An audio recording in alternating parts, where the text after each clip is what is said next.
Hoy terminamos la serie Descubriendo el Reino de Dios. ¿Fueron bendecidos con la serie Descubriendo el Reino? Las parábolas de Jesús.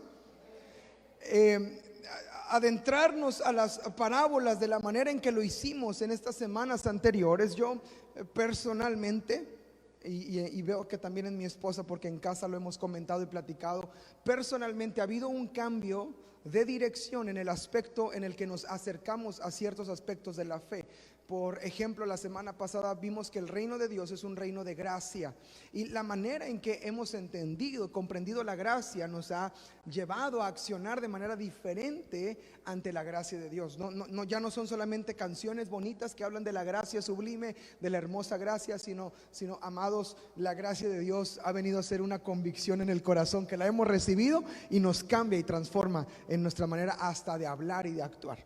Hemos aprendido que el reino de los cielos es un reino que busca al perdido, viéndolo en la parábola de la moneda perdida, la oveja perdida y el hijo pródigo, y cómo Dios es un Dios que busca al perdido. Y una característica de un creyente que está en el reino es un cristiano que ama también al que está perdido y busca al que está perdido. Amén. Tenemos familiares, tenemos amigos por los cuales queremos que vengan al Señor y sean encontrados. Sí, bueno, hemos aprendido que el reino es un reino que crece, que avanza, y las importancias de las parábolas. Sí, mi oración es que el reino se establezca en el corazón de cada uno de ustedes y los cambie para siempre. Los cambie, los transforme, los renueve, los equipe, los prepare, los desarrolle para lo que Dios quiera hacer en sus vidas. Y quiero terminar con esto. Hay muchas parábolas más, nos faltaron 20 y tantas, faltaron muchas, pero hubo una selección dando un enfoque al reino, y todas van a encontrar una enseñanza especial. Quiero animarle a que en su tiempo personal con Dios, cuando se encuentre con una parábola, se acerque a ellas con estas herramientas que han sido puestas en sus manos, entendiendo que la parábola es una respuesta a preguntas. La parábola es una verdad a la vista, que digas, a ver, ¿cuál es la verdad que Jesús pone en esta enseñanza?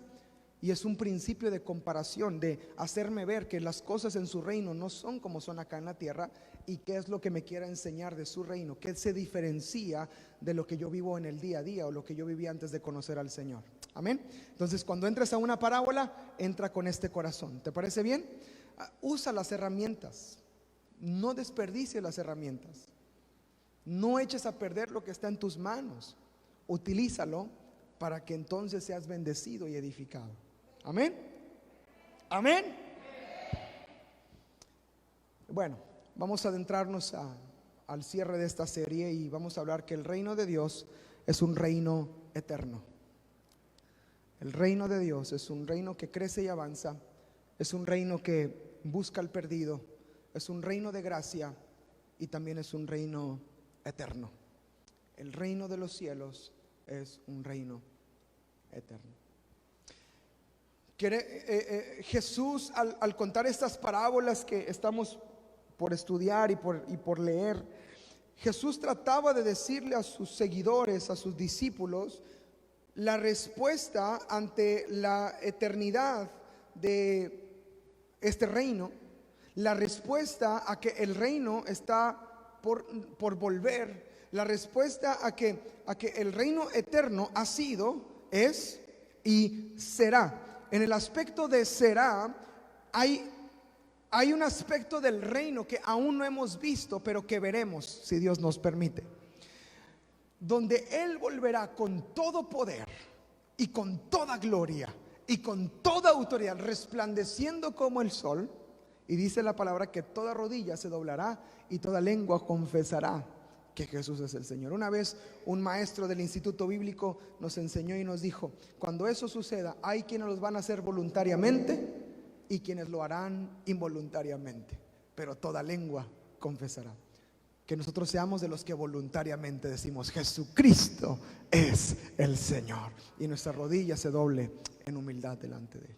Y ese aspecto de que el reino está por venir, porque es un reino eterno, que ha sido, es y será,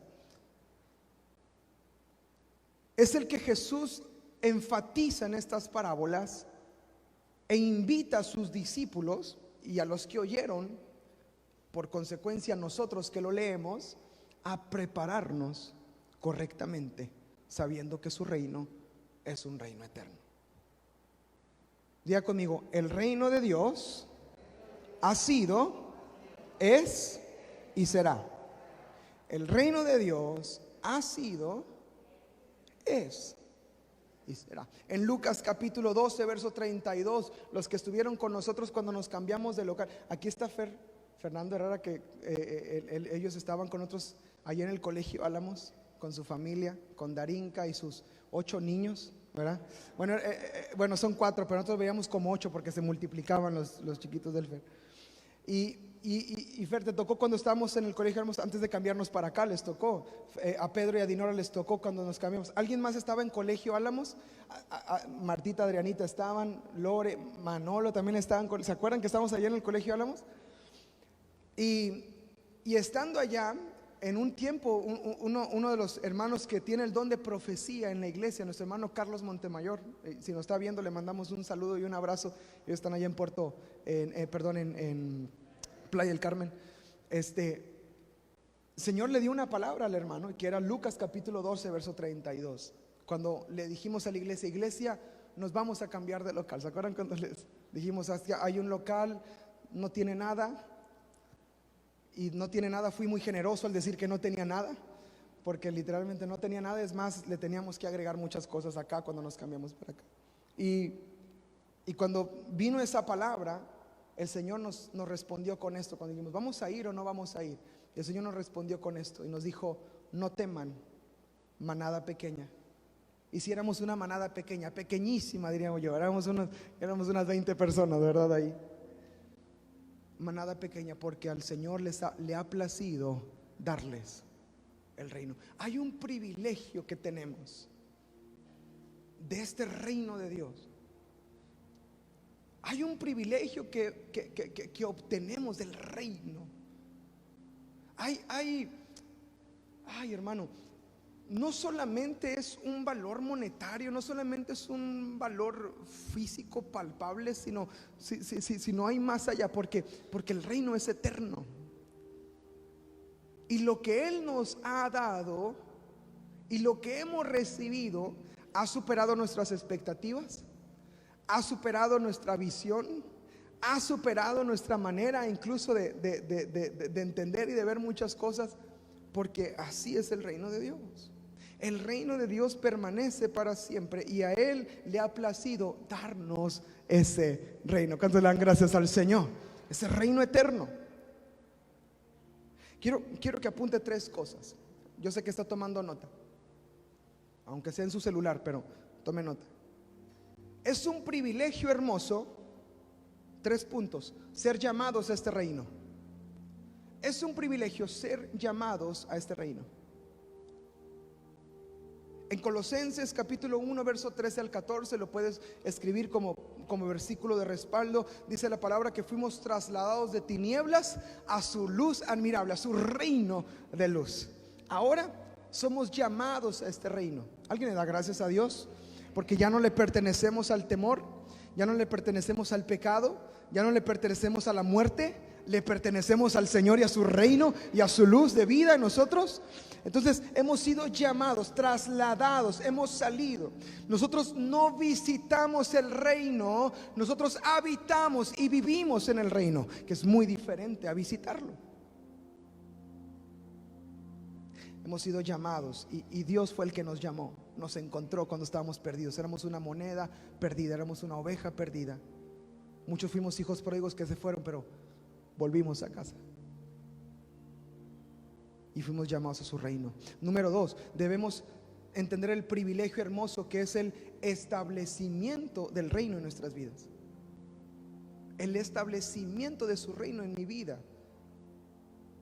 Porque cuando decimos que su reino se establece, usted puede encontrarlo en Mateo 6, 9 al 10. Jesús está enseñando a orar a sus discípulos y una de las palabras de la oración es: venga a nosotros tu reino, hágase tu voluntad aquí en la tierra así como es también en el cielo. Venga tu reino, establece tu reino, pon tu reino. El establecimiento del reino en las familias, en tu corazón, en tu vida, en tu matrimonio, el establecimiento del reino aplica las leyes del reino a tu vida. Y aprendimos en semanas anteriores que el reino no funciona como el gobierno democrático en el que vivimos. El reino no tiene las mismas leyes ni los mismos principios de que si tú tienes cierta gente a tu mando, tú eres el más importante. El reino funciona al revés. Había una canción de Chabelo que decía el reino al revés. ¿Alguna vez la escucharon? El reino al revés. Yo todavía me acuerdo de Chabelo.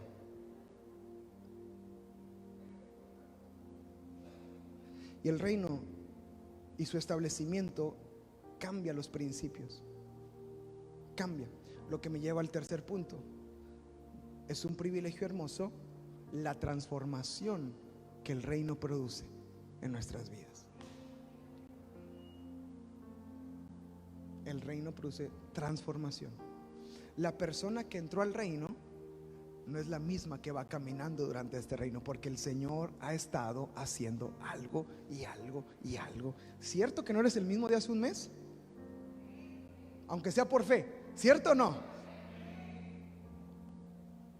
Porque el reino nos va transformando, nos va cambiando. Incluso la manera de entrar al reino es cambiar de dirección.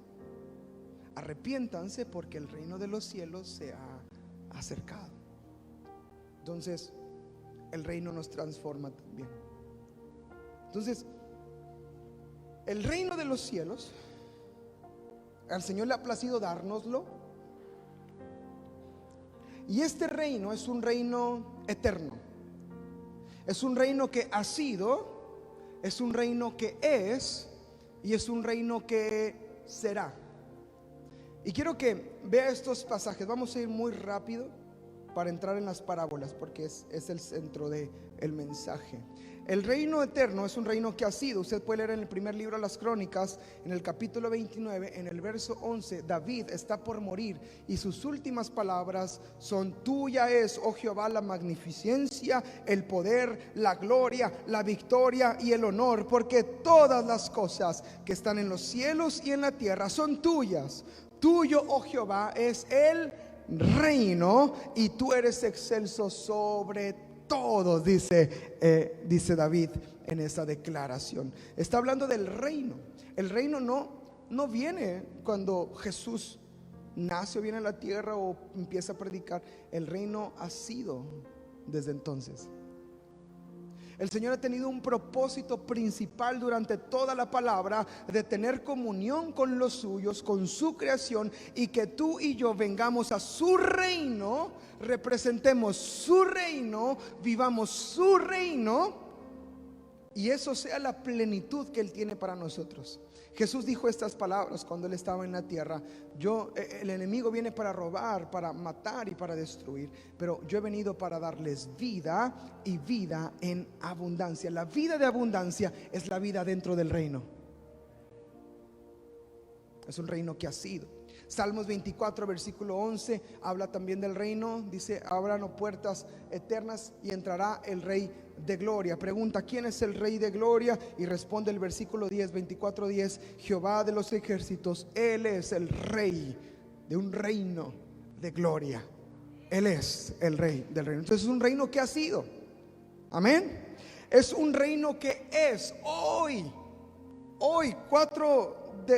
3 de octubre 2021. Hoy su reino está en medio de nosotros también.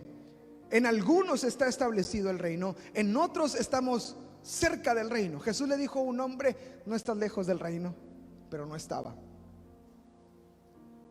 Pero el reino es. Hoy el reino es. En Marcos 1:15 Jesús predicando decía: el tiempo se ha cumplido, el reino de Dios se ha acercado, arrepiéntanse y crean en el evangelio. En Mateo capítulo 6 verso 33, Jesús, hablando del afán y de la preocupación, dice estas palabras al final: mas buscad primeramente, ¿qué cosa? Es un reino que está. ¿Cómo buscas algo que no está o que no es, o algo que viene apenas? Buscas algo que está. Mas buscad primeramente el reino de Dios y su justicia, y todas estas cosas les serán añadidas. Y el reino de Dios también es un reino que será.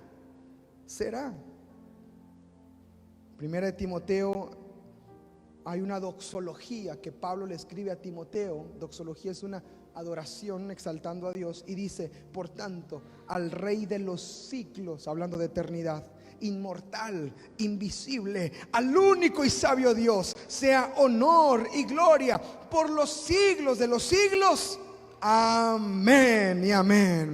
Está alabando al Señor, dice, y que Él es digno de honor. Él es el Rey de los siglos. Es un reino que será.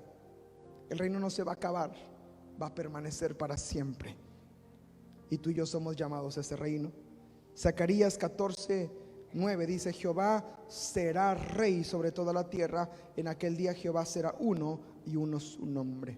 Entonces, el reino es un reino que ha sido, es un reino que es, y es un reino que será. Ahora, en las parábolas que vamos a ver, vamos a adentrarnos en el aspecto de que el reino será. Amén.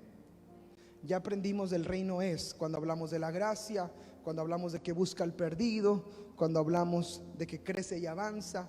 Así yo también debo de crecer y avanzar, porque el reino crece y avanza.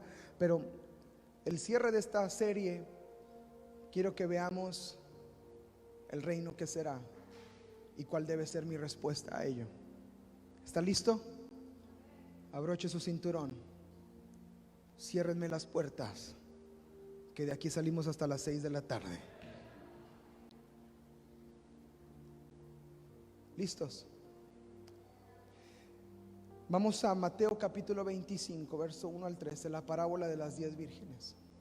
Contexto inmediato, Mateo capítulo 24, porque si mis matemáticas no me fallan, antes del 25 está el 24. Amén. Qué revelación tan profunda le acabo de dar. Y en el capítulo 24 de Mateo, usted puede encontrar las noticias de hoy en día. Mateo 24 es el novedades. Mateo 24 es el quequi, ¿o cómo se llama el otro?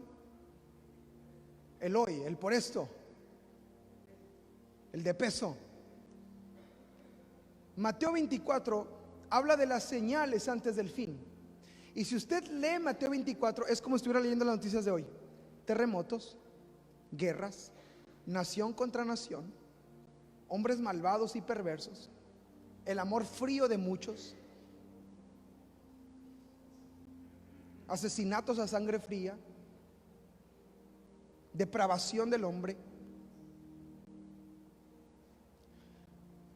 Y todas estas cosas, dice el Señor, son señales del fin.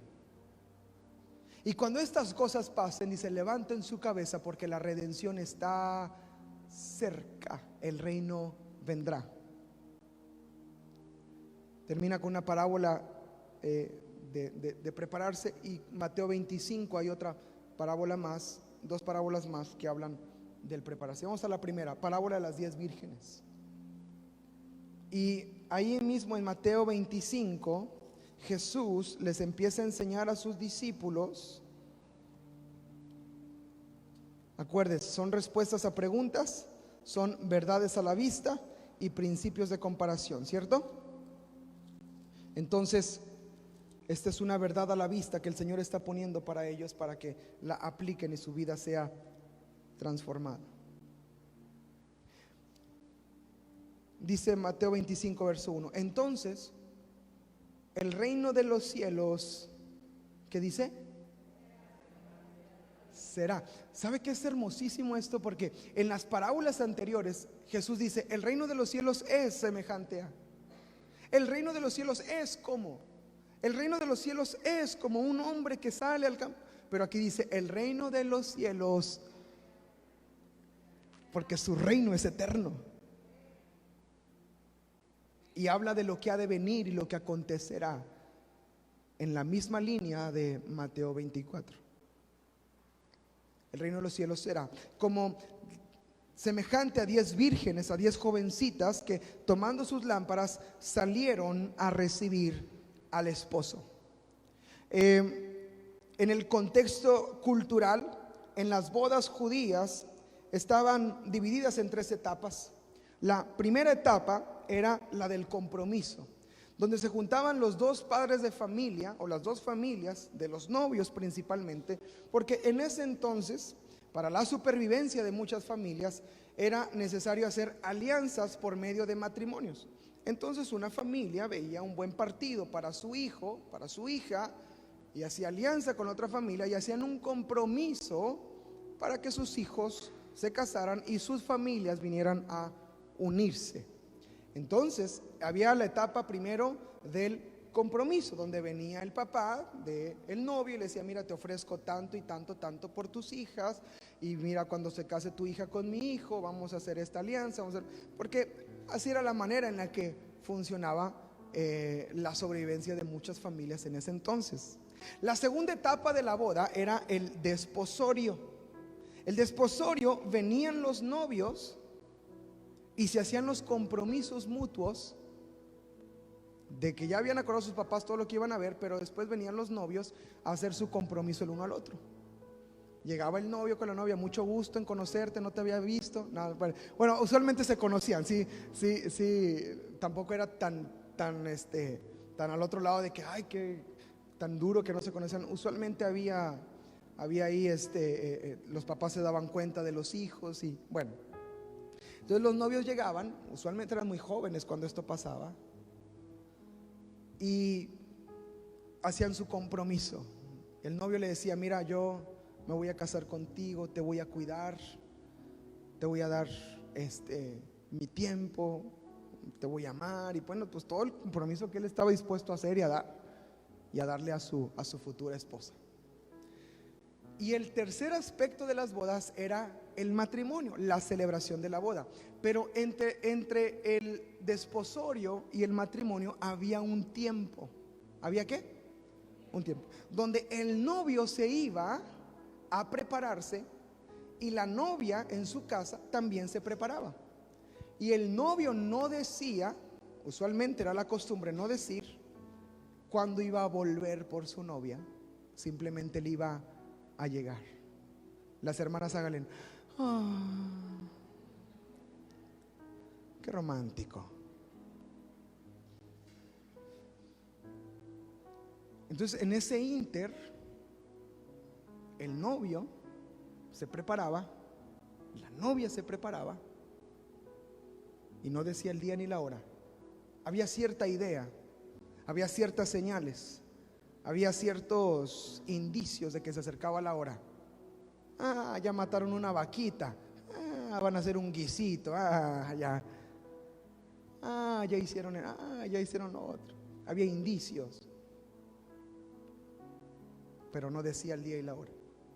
En ese contexto cultural es en el que está esperando las amigas de la novia, las 10 vírgenes. Había una procesión que se hacía en ese tiempo en las ceremonias, sobre todo las ceremonias importantes, donde tomaban unas lámparas y las lámparas iban hacia el novio, iban con el novio y alumbraban el camino del novio. Usualmente era por la tarde esto, y alumbraban el camino del novio para guiarlo hasta la puerta para que llegara y entrara con la novia y empezara la gran celebración del matrimonio.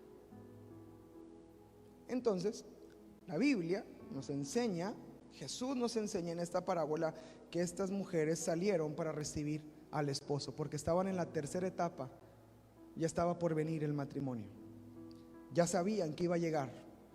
Muy probablemente les dijeron: hoy es la boda, listo, vamos a prepararnos. Y empezaron a prepararse. Versículo 2: listos. 5 de ellas eran prudentes y 5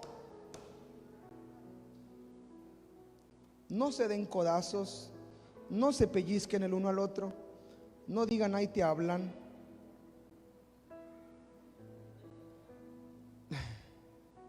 Las insensatas tomaron sus lámparas, pero no tomaron consigo, no tomaron aceite. Lea conmigo: no tomaron aceite. Dijeron: ¿qué tanto se puede tardar el novio? Ya se le veía en la cara que urgía casarse. Desde el desposorio, yo digo, mañana viene ese no se va a esperar tanto. Les dije en la mañana a los hermanos, si yo hubiera sido lo del desposorio, yo les hubiera preguntado, ¿ya nos podemos casar o tengo que venir mañana? O ahí mismo, hermanos, ¿verdad? ¿Qué tanto pueden tardar? No tomaron consigo aceite, dijeron, no hay necesidad. Mas las prudentes tomaron aceite en sus vasijas y juntamente con sus lámparas. Versículo 5. Y tardándose el esposo, cabecearon y se durmieron. No estaban jugando fútbol, no cabecearon, es que cabecearon de que están quedando dormidas y se durmieron.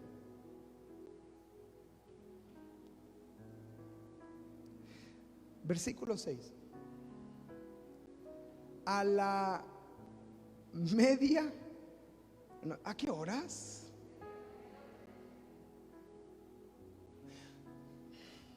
A ver, el novio iba a llegar por su novia para celebrar la boda, pero el novio llegó a la media noche.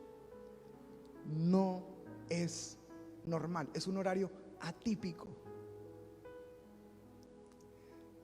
Por eso Jesús les dijo el día y la hora, y también les dijo cuando menos lo esperen. Fácil, alguien paró la parábola y dijo, Jesús, ¿medianoche? Sí, cuando menos lo esperaban. Cuando menos lo esperaban. Entonces en la madrugada, a las 12 de la noche, se escuchó un clamor: ¡aquí viene el esposo! Ay, nanito, yo creo que hasta la novia también ya está dormida ya en la casa, ¿verdad? Ya no llegó, ya no vino. Ya eran las 6 de la tarde, las 7, las 8, no, ya fue. ¡Ahí viene el esposo! Y dice la palabra que cuando se escuchó este clamor, salgan a recibirle todas, diga conmigo, todas esas mujeres se levantaron y arreglaron sus lámparas. Y las insensatas les dijeron a las prudentes: ay, Señor, dadnos de vuestro aceite, porque nuestras lámparas se apagan. ¿Qué pasó? Diga conmigo lo que tenía que pasar.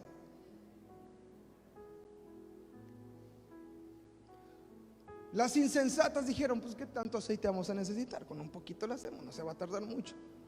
Cabecearon, se durmieron. Cuando se levantaron, el aceite se estaba acabando y la lámpara se estaba apagando.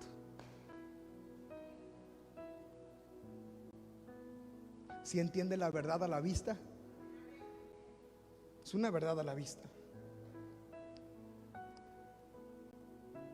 Entonces las prudentes respondieron diciendo: para que no nos falte a nosotras y a ustedes, mejor vayan a los que venden y compren para ustedes mismos. Contexto: ¿qué hora era? Hermanos, ahorita a las 12 ni el Oxxo está abierto por la pandemia. Se lo digo por experiencia. Se me antojó un gansito a las 11:30. Dije: pues me voy a echar un gansito. Pues el Oxxo está abierto, está cerquita de la casa. Llegué y cerrado el Oxxo. Y decía ahí: por motivos de pandemia cerramos a las 10:55. Que el virus a las 10:56 se pone más agresivo.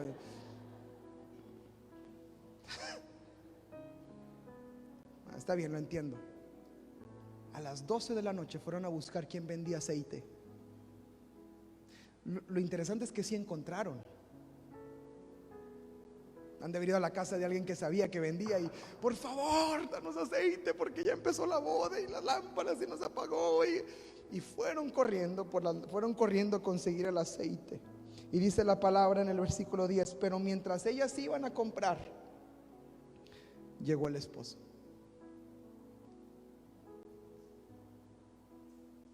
Ya no estaban en donde deberían de estar. Se distrajeron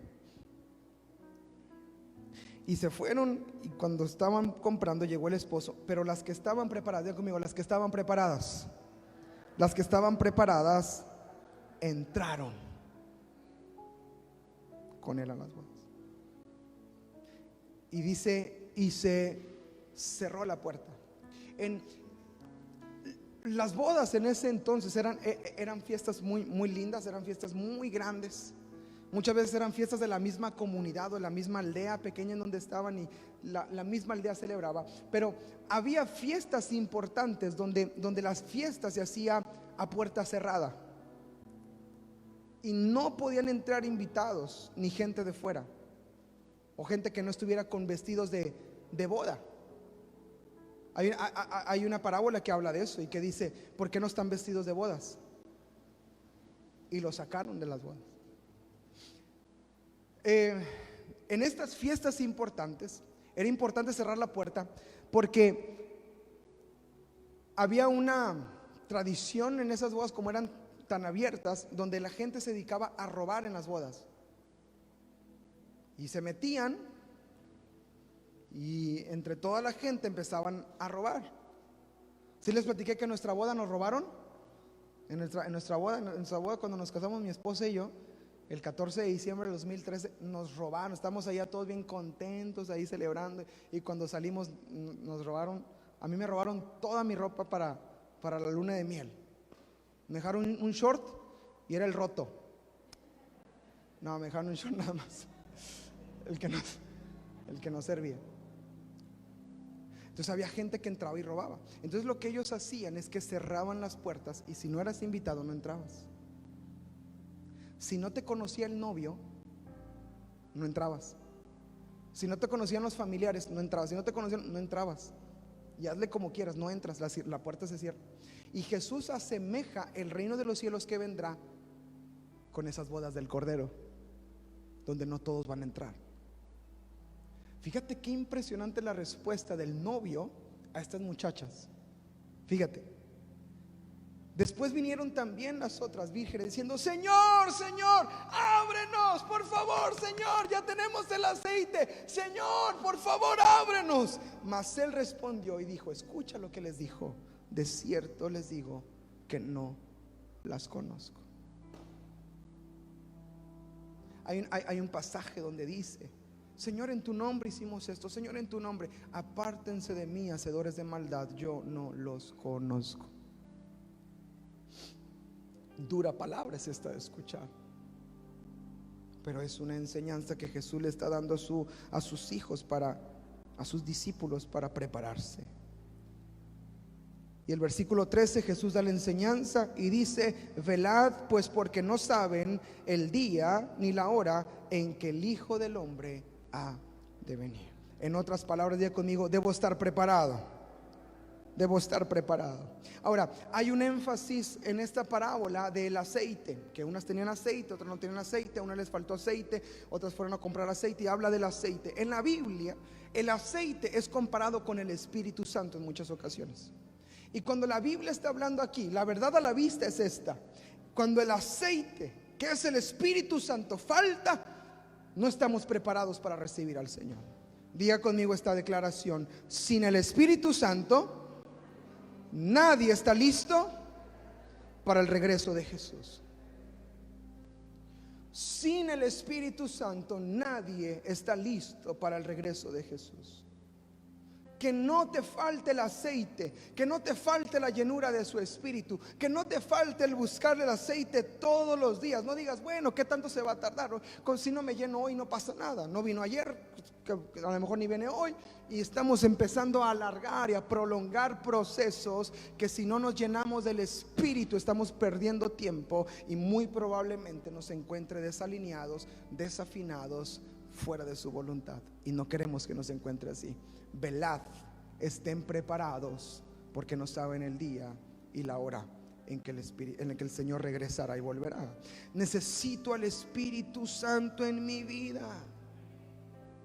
Así como el aceite tiene ciertas funciones, también el Espíritu Santo tiene funciones en la vida del cristiano. Le voy a dar 5. El aceite en ese entonces tenía ciertas funciones y hoy en día sigue funcionando de la misma manera en muchos casos. Y así es como el Espíritu Santo opera y nos prepara. Diga conmigo: me prepara para el regreso de Cristo. El Espíritu, así como el aceite de oliva es una representación del Espíritu Santo, el aceite lubrica cuando se usa para ese propósito. Lubrica. Cuando una puerta está rechinando, le pones un poquito de aceite y lubrica, ¿verdad?, ese lugar. Así como el aceite lubrica, de la misma manera, escuche esto porque es una revelación, hay poca fricción y desgaste entre los que están lubricados por el Espíritu Santo. Lo vuelvo a decir: hay poca fricción entre los que están lubricados por el Espíritu Santo. Cuando dos cristianos llenos del Espíritu Santo tienen un conflicto, porque conflictos hay, pero están llenos del Espíritu Santo, ¿sabes qué pasa? Se resuelve así. A veces en el momento se toman de las manos, oran el uno por el otro y se resolvió. ¿Sabes por qué? Porque estaban llenos del Espíritu Santo. Matrimonios, si se llenan del Espíritu Santo, se van a librar de asperezas y de fricciones, si los dos están llenos con el Espíritu.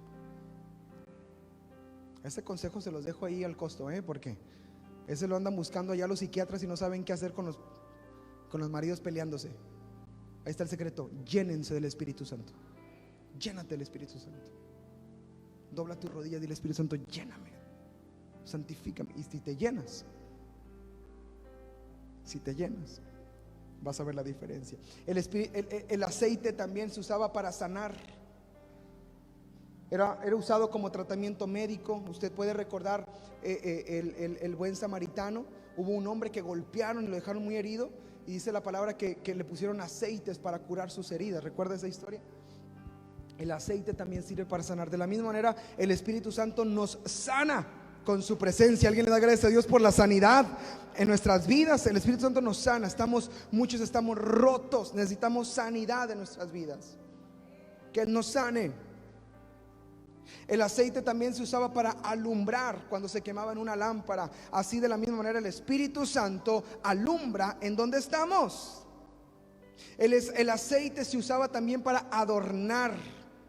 Se usaba como un perfume, se aplicaba como un perfume y adornaba muchas veces a las personas.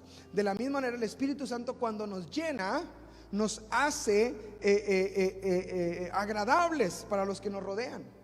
Cuando te llenas del Espíritu Santo, bendices a los que te rodean, bendices a tu familia, bendices a los tuyos, porque estás lleno del Espíritu Santo. No hay palabras de crítica, ni palabras de destrucción, ni palabras ásperas, porque estás lleno del Espíritu Santo y hay un perfume que adorna y bendice. ¿Está conmigo? ¿Está conmigo? ¿Está conmigo? El Espíritu Santo pule. Ese sí, dígale a su lado, al que está a su lado: te hablan. Ándale, pule. Se utilizaba para bruñir metal, el aceite, muchas veces. Así el Espíritu Santo nos limpia de la mugre y nos alisa de nuestras asperezas. Nos limpia, nos pule. Diga conmigo: necesito al Espíritu Santo. La clave para ser un cristiano preparado es estar constantemente siendo lleno por el Espíritu Santo. Efesios capítulo 5 verso 18: no os embraguéis con vino, en lo cual hay disolución, antes bien sed llenos del Espíritu Santo. Y después todas las demás porciones de la palabra empieza a hablar de la sujeción, de la obediencia, de la relación en el matrimonio, de la relación de padres e hijos, de la relación en el trabajo. Pero todas estas cosas se hablan justo después de que el Señor les dice: sean llenos del Espíritu Santo. Porque si no hay Espíritu, no vamos a estar preparados. No vamos a estar preparados. Nos va a tomar de noche y tenemos que estar listos. Amén. ¿Sigue conmigo? La siguiente parábola va en la misma línea y es también una respuesta al reino eterno, al reino que vendrá. La primera respuesta es: debo estar preparado, lleno del Espíritu Santo. ¿Cuál es la primera respuesta? Debo estar preparado, lleno del Espíritu Santo, porque es un reino eterno, es un reino que viene. Entonces debo estar preparado, lleno del Espíritu, lleno del aceite del Espíritu Santo. Segunda cosa, porque el reino viene.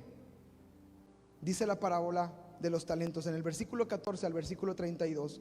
Dice así: porque el reino de los cielos es como un hombre que, yéndose lejos, llamó a sus siervos y les entregó sus bienes. A uno le dio 5 talentos, a otro le dio 2 y a otro le dio 1 talento, cada uno conforme a su capacidad. Y luego se fue lejos. El que había recibido 5 talentos fue, negoció con ellos y ganó otros 5. Asimismo, el que había recibido 2 ganó también otros.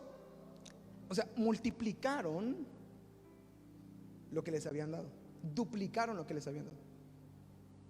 No era un trabajo sencillo, no era un trabajo fácil, no era un trabajo. Talento no es una habilidad para hacer las cosas como conocemos hoy. Talento era una medida de dinero en ese entonces. Era una suma alta de dinero. Y manejar el dinero en esos tiempos, sobre todo donde había tanta pobreza, no era tan sencillo duplicarlo. Lo más fácil era darlo a un banquero, que el banquero pueda crear los intereses y sacarlo con intereses, y sacar a lo mejor un talento más, medio talento más, 2 talentos más. O sea, hay medidas. Pero estos duplicaron. Al que le dieron 5 sacó otros, al que le dieron 2 sacó otros, duplicó. Lo que me lleva a estos puntos: los buenos siervos hicieron su trabajo. Y le voy a dar 3 puntos. Primero, a buena hora. A buena hora. Porque dice la parábola que el Señor volvió, y cuando volvió ellos ya tenían los 5 talentos. No lo dejaron para el último, sino que a buena hora empezaron a trabajar para poder hacer rendir ese dinero que le habían puesto en sus manos, para multiplicarlo, para estar preparados para que cuando el Señor venga, que no les dio una fecha, ¿cierto? No les dijo: yo vengo dentro de 2 meses, 3, no les dijo, solamente dijo que se fue lejos y les dejó esto, pero les dijo que iba a volver. Lo hicieron con perseverancia, porque para multiplicar el dinero de la manera en que ellos lo hicieron se necesita perseverancia. Y lo hicieron con éxito. Trabajaron con éxito, porque les resultó la inversión, les resultó en la multiplicación y en duplicar el dinero. Y un punto más es que estaban preparados para rendir cuentas. Asimismo dice, versículo 18: pero el que había recibido 1 fue y cavó en la tierra y escondió el dinero de su señor. Después de mucho tiempo, diga conmigo, mucho tiempo, vino el señor de aquellos siervos y arregló cuentas con ellos. Y llegando el que había recibido 5 talentos, trajo otros 5 talentos, diciendo: Señor, 5 talentos me entregaste, aquí tienes, he ganado otros 5 talentos sobre ellos. Ponga atención a las palabras que usa Jesús en esta parábola. Y su señor le dijo: bien, buen siervo y fiel. No le dice: bien, buen siervo inteligente, porque me multiplicaste el dinero. Bien, buen siervo audaz, perspicaz para las cosas. Bien, buen siervo tiburón, Shark Tank. Tú eres de esos de los mentalidad de tiburón.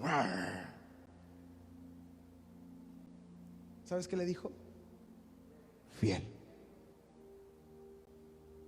Fiel. Al Señor no le impresionó su habilidad o las cosas que le impresionó la fidelidad. que respetó lo que le pusieron en sus manos y le fue fiel a su Señor, no malgastándolo, no utilizando equivocadamente, sino multiplicándolo y dándolo de vuelta a Él. Aquí está lo que es tuyo. Por lo tanto le dice: sobre poco has sido fiel, sobre mucho te pondré, entra en el gozo de tu Señor. Llegando también el que había recibido 2 talentos, dijo: Señor, 2 talentos me entregaste, aquí tienes, he ganado otros 2 talentos sobre ellos. Su Señor le dijo las mismas palabras: bien, buen siervo y fiel. Subraye fiel, porque es una palabra poderosa. Y sobre poco has sido fiel, sobre mucho te pondré, entra en el gozo de tu Señor. Pero llegando también el que había recibido 1 talento, dijo: Señor, te conocía que eres hombre duro, que ciegas donde no sembraste y recojas donde no esparciste, por lo cual tuve miedo y fui y escondí tu talento en la tierra. Aquí tienes lo que es tuyo. Respondió el Señor y le dijo: siervo malo y negligente, sabías que ciego donde no sembré y que recojo donde no esparcí, por tanto debías haber dado mi dinero a los banqueros, y al venir yo hubiera recibido lo que es mío, pero con los intereses. Quítenle pues el talento, dénselo al que tiene 10, porque el que tiene le será dado y tendrá más, y al que no tiene, aún lo que tiene le será quitado. Y al siervo inútil, échenlo en las tinieblas de afuera, allí será el lloro y el crujir de dientes. Es una verdad a la vista. ¿Sabe de qué está hablando Jesús? Del infierno. ¿Sabe cuál es la verdad a la vista? Primero, habló de las vírgenes que tenían que estar. Mi respuesta al reino eterno es que debo estar preparado, lleno del Espíritu Santo. Mi segunda respuesta a que el reino vendrá es que debo estar sirviendo, cumpliendo las cosas que Él puso en mis manos, edificándolas correctamente, porque le voy a entregar cuentas de todo lo que me dio.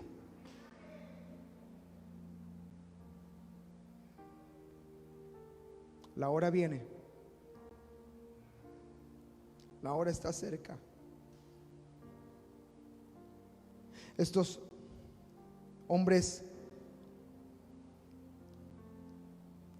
los que hicieron bien su trabajo, el Señor les dice: bien, buen siervo y fiel.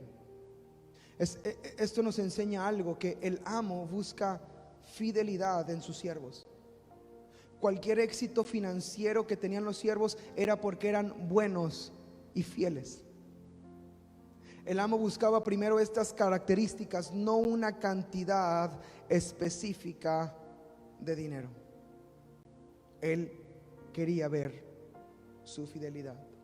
Cuando Él vuelva, ¿te va a encontrar fiel?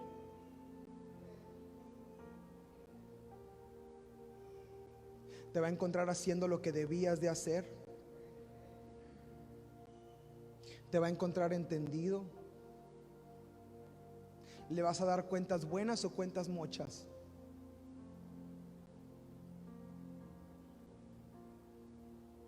Porque qué feo se siente dar cuentas mochas. ¿Le ha pasado? Que le piden cuentas y que te dieron 20 pesos y te preguntan: ¿qué pasó con los 20 pesos? Cuando estaba chiquito me daban dinero en la escuela. Te decían: para tomar 15 pesos. Y eso lo vas a usar tú en el lonche. Y tú sabes lo que haces. Pero a veces nos pedían cuentas de los 15 pesos que nos daban. Y nos preguntan: ¿qué compraste?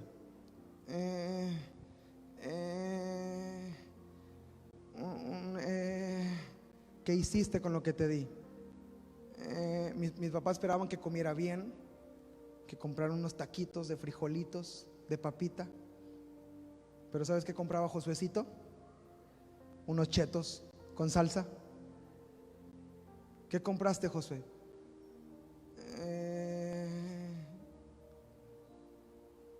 ¿Qué hiciste con lo que puse en tus manos?, dice el Señor. Porque Él viene y va a pedir cuentas. Y es impresionante ver que el amo no pide cuentas en conjunto. Si sumamos los talentos que Él repartió, dio 8 talentos. A uno le dio 5, más 2, 7, más 1, 8. A uno le dio 5, a uno le dio 2, a uno le dio 1. El que le dieron 5 sumó otros 5. 8 más 5, 13. Al que le dieron 2 sumó otros 2. 13 más 2, 15 talentos. Es una muy buena ganancia. Muy buena ganancia. Si invertiste 8 y te dan 15, es una muy buena ganancia. Mis hermanos aquí inversionistas saben lo que estoy hablando, ¿cierto? Si tú le metiste 8 pesos y te dan 15, ya casi le diste al doble. Es una muy buena inversión. Pero el amo no los llama a cuentas a los 3 juntos, los llama uno por uno. A uno le dice buen siervo fiel, y a otro le dice siervo malo. No perdió nada, pero ¿sabes qué pasó? Tampoco hizo nada. Y es que el juicio que hace el Señor en estos puntos es un juicio individual. Charles Spurgeon, un predicador impresionante de los 1800, dijo estas palabras: recuerda, oyente, que en el día del juicio tus cuentas serán personales. Dios no te preguntará qué hizo tu iglesia, te preguntará qué hiciste tú mismo. Tremendas palabras, ¿cierto? Porque mi fe no es dependiente de otros. Mi fe es individual. El juicio será individual. Lo que me pregunten frente al trono del juicio, cuando llegue el momento, va a ser uno por uno. Y si usted le toca enfrente de mí, aunque voltee conmigo y diga, pues ahí está mi pastor, pues a mí me van a preguntar más todavía, porque a mí me van a pedir cuentas de cada uno de ustedes. ¿Les dijiste o no les dijiste? Oren por su pastor. Usted le van a preguntar por sus cuentas, por lo suyo. A mí me van a preguntar por lo mío. ¿Sabes qué espera el Señor? Fidelidad. Que cuando llegues y estés frente a Él, digas: Señor, yo fui fiel, hice todo. Nunca falté en dar, nunca falté en estar, nunca falté en servir. Fui fiel, Señor, y fue porque tú me ayudaste, y fue porque tu Espíritu Santo me sostuvo, y fue porque tú me impulsaste, y fue porque tú me levantaste. ¿Se está entendiendo lo que trato de decir? Porque tú estuviste conmigo, pude permanecer fiel hasta el final.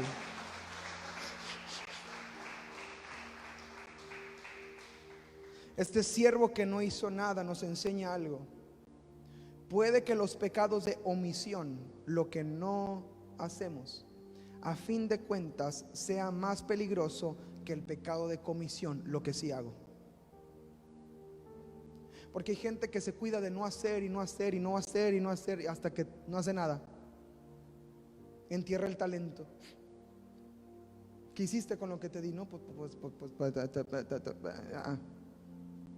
no hiciste nada.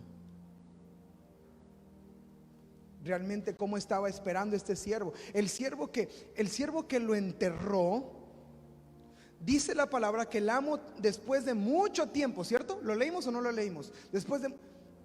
¿Qué hizo en mucho tiempo? ¿Qué hizo? Hasta orgulloso estaba el cuate. Señor, yo te conozco y sé que tú eres hombre rudo, duro, malo. Por eso lo escondí y aquí está lo que me diste. Tuve miedo. Aquí está. No hizo nada. El pecado de no hacer nada puede ser más peligroso que el pecado de accionar y hacer.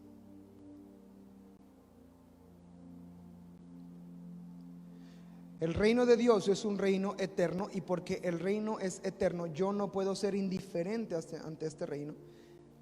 Y en el capítulo 25 hay 1, 2, 3, 4 puntos importantes.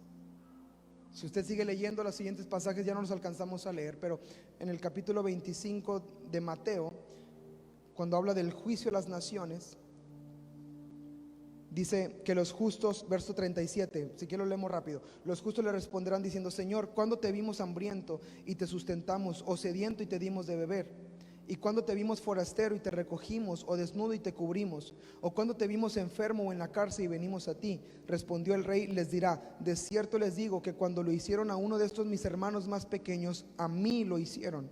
Entonces dirá también a los de la izquierda: apártense de mí, malditos, al fuego eterno preparado para el diablo y sus ángeles, porque tuve hambre y no me dieron de comer, tuve sed y no me dieron de beber, fui forastero y no me recogieron, estuve desnudo y no me cubrieron, enfermo y en la cárcel y no me visitaron. Entonces también ellos le respondieron diciendo: Señor, ¿cuándo te vimos hambriento, sediento, forastero, desnudo, enfermo en la cárcel y no te servimos? Él respondió diciendo: de cierto les digo que cuando no lo hicieron a uno de estos más pequeños, tampoco a mí lo hicieron. E irán estos al castigo eterno y los justos a la vida.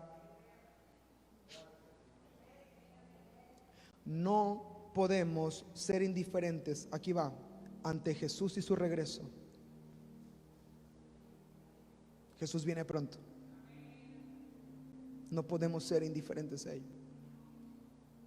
Podemos planear nuestra vida futuro sin ningún problema, pero yo tengo que vivir cada día como si Cristo fuera a venir ese mismo día.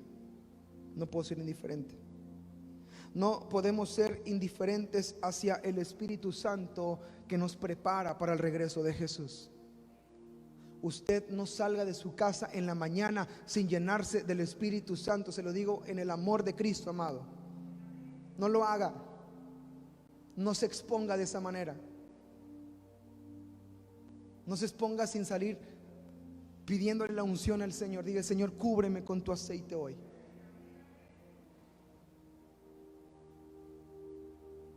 No podemos ser indiferentes hacia los recursos que Dios nos da, porque Dios pone en nuestras manos recursos. No lo esconda. Sirva, dé, venga, haga, responda, actúe, forme, disciplínese. No sea indiferente a las cosas que Dios pone en sus manos. Y no podemos ser indiferentes hacia los necesitados en nuestro alrededor. El reino de Dios vendrá. El reino de Dios está cerca, y porque viene, vamos a estar preparados para ello. Póngase de pie. Este canto que vamos a entonar habla justamente de esta verdad, que dice: Señor, solo hay una cosa que yo busco. Solo hay una cosa que yo quiero, Señor, y es corresponder, Señor. Si tú necesitas de alguien, Señor, que pueda responder, Señor, a tu propósito, a tus sueños en esta tierra, Señor, yo lo quiero hacer.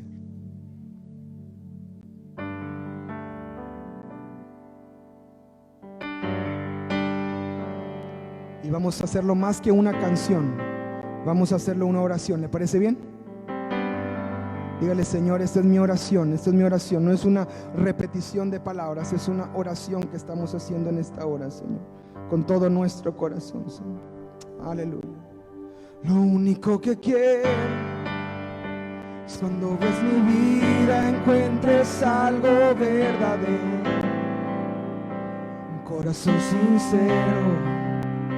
Lo único que quiero es que si necesitas de alguien que cumpla tus sueños, quiero ser el primero.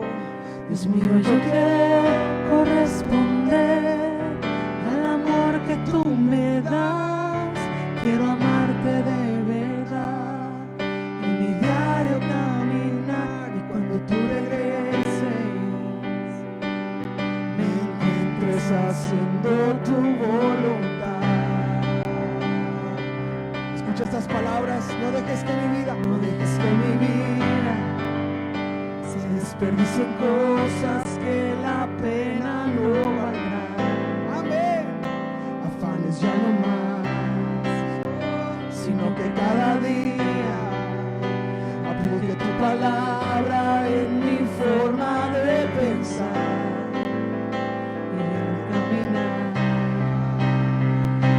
Yo quiero corresponder al amor que tú me das.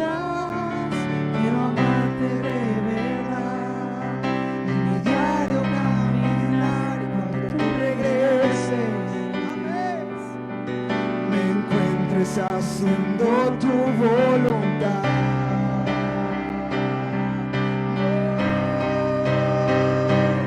Yo quiero corresponder al amor que tú me das. Quiero amarte de verdad, mi diario caminar, y cuando tú regreses me encuentres haciendo tu voluntad.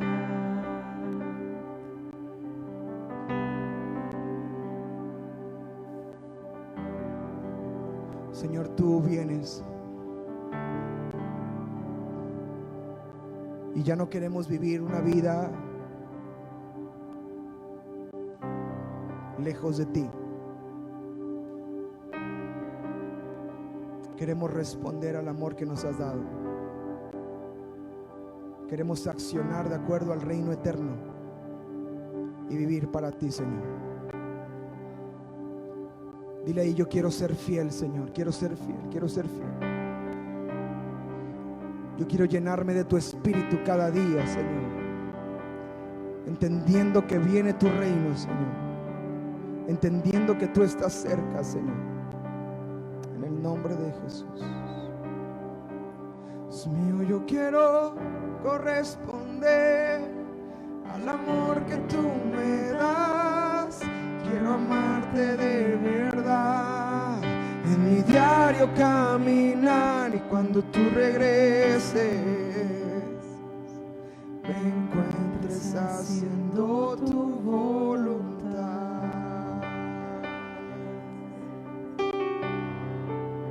Que no nos encuentres lejos, que no nos encuentres fuera de tu propósito, que no nos encuentres amargados, enojados, que no nos encuentres, Señor, tirados, Señor, que no nos encuentres con malas cuentas, que nos encuentres preparados, llenos de tu espíritu, haciendo tu voluntad y viviendo para ti, Señor. Es nuestra oración y nuestro compromiso en esta mañana, en el nombre de Jesús. Amén y amén.